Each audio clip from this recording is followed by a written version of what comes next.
Welcome back to Carneades.org. Today we're going to be continuing with our series, Dumbfounding Definitions, Dizzying Distinctions, and Diabolical Doctrines, a series running through some of the jargon of philosophy. In this video, we're continuing our look into free will, looking at what is freedomism. Now, freedomism is not an official position. It is a term that I am using to refer to the metaphysical position that free will exists. The reason that this is generally not defined by most philosophers as a specific position is because the two positions within the scope of free will positions that share it, libertarianism and compatibilism, have a very different understandings of what is meant by free will. One defends free will by redefining it, that's what compatibilists do, and the other defends it by denying basic causality. Check out our previous video on libertarianism for more on that view, and check out our future video on compatibilism for more on that. So once again, we have our trilemma. Premise 1, the universe follows deterministic laws. Premise 2, free will is the ability to do otherwise from those laws. Premise 3, free will exists. Now, freedomism is the position that claims the third premise is true, that free will does exist. So in this, we'll look at some arguments for the claim that free will does exist. Regardless of the exact definition, one argument in the arsenal of any freedomist is the explanation of morality requires some notion of free will. A defense of free will is often offered from a perspective of the possibility of morality. The argument in support of free will, then, is fairly basic.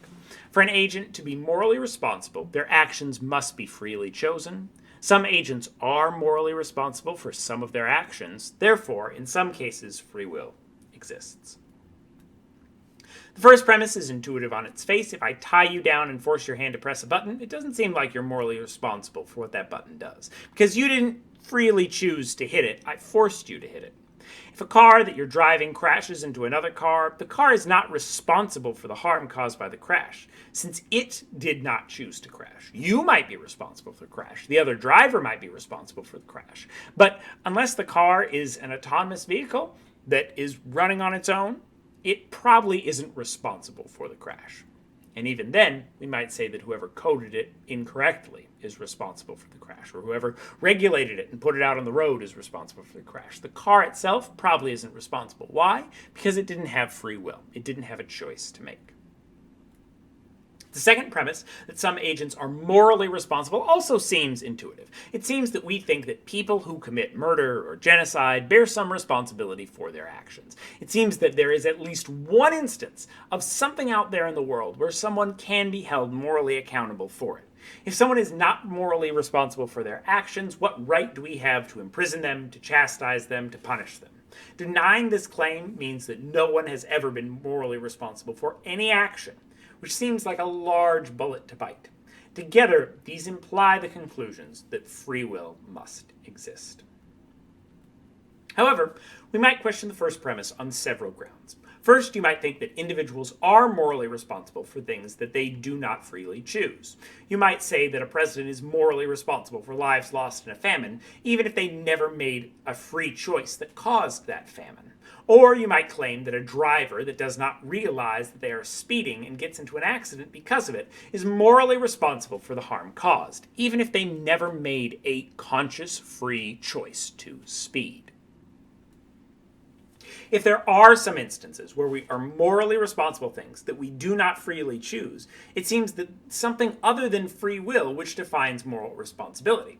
And that could be constructed to exclude situations where someone forces you to push a button, not because you're not free, but because of some other reason. It doesn't come down to free will, it comes down to something else. Moral responsibility can be defined as something else because there are situations in which you do not make a free choice, but you are morally responsible. If we can successfully divorce free will from moral responsibility, this argument loses all force, since it could be the case that we have no free will, but are still morally responsible for our actions. How persuasive this is will depend on the exact definition of free will offered. If your definition of free will precludes instances where we generally think that you're morally responsible, then this argument doesn't hold water. If, however, you craft necessary and sufficient conditions for an action being free, which make it track perfectly with moral responsibility, then you're in a much better place.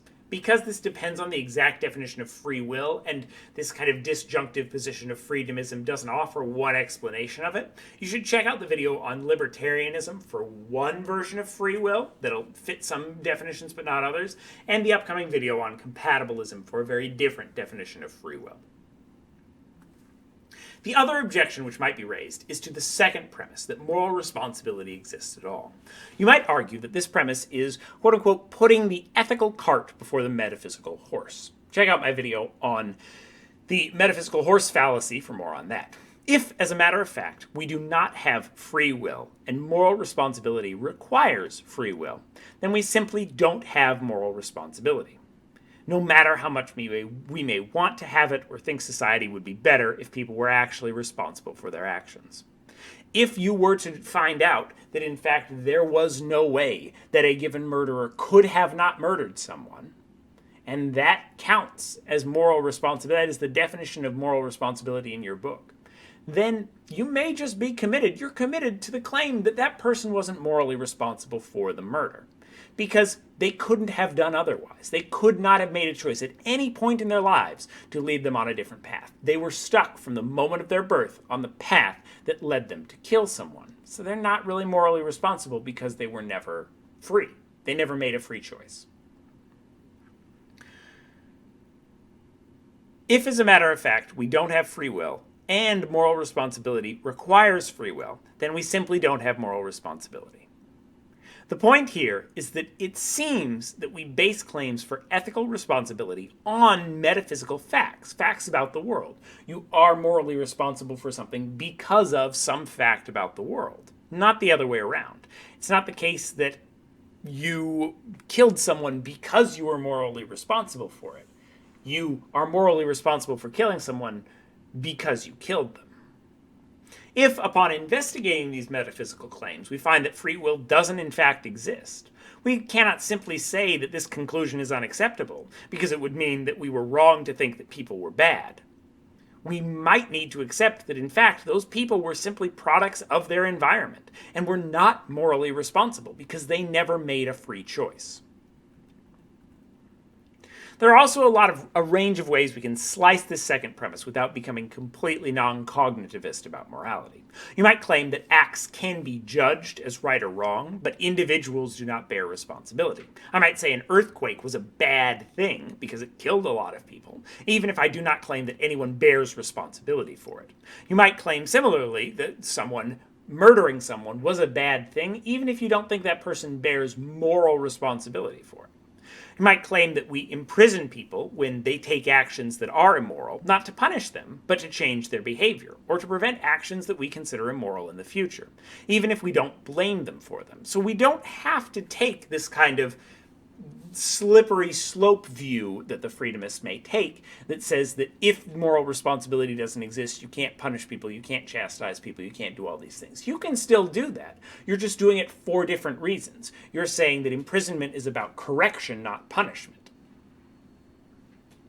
You might disable a rampaging robot or lock up a rabid animal, not because you think they are to blame for what they are doing, but because you think their actions are bad, independent of their blameworthiness. It seems that we can punish and chastise even when we don't assign blame. Next up, we'll be taking a look at compatibilism, the third major viewpoint in here.